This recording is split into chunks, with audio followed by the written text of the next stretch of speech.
Le ministère en charge du commerce va sévir contre les commerçants qui s'entêtent à exporter les amandes de karité.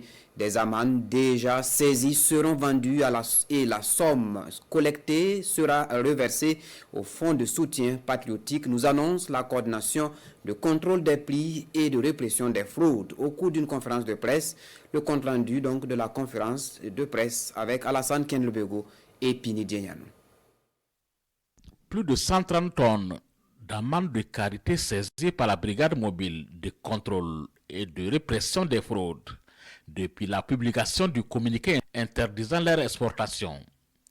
Face aux hommes de médias, le conseiller technique du ministère en charge du commerce, entouré de ses collaborateurs, annonce la suite à donner à cette saisie. Les quantités confisquées à Ouagadougou sont évaluées à 36,240 tonnes pour une valeur estimée à 14 496 francs CFA.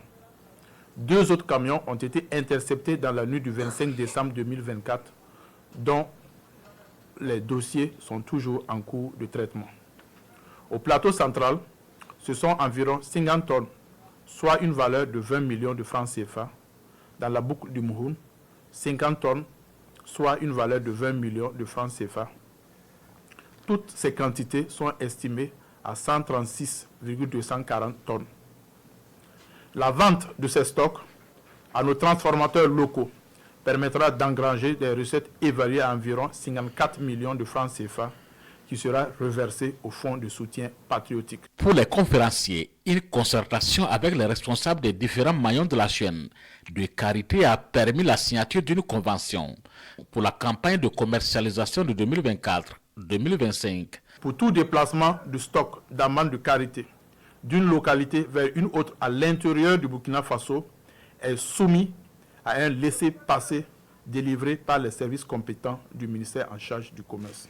Le prix du kilogramme de l'amande de karité à Ouagadougou est fixé à 400 francs CFA et 375 francs CFA dans les autres localités du Burkina. Une mesure qui vise à soutenir le développement économique du pays à travers la transformation des matières premières par les industries locales selon les conférenciers.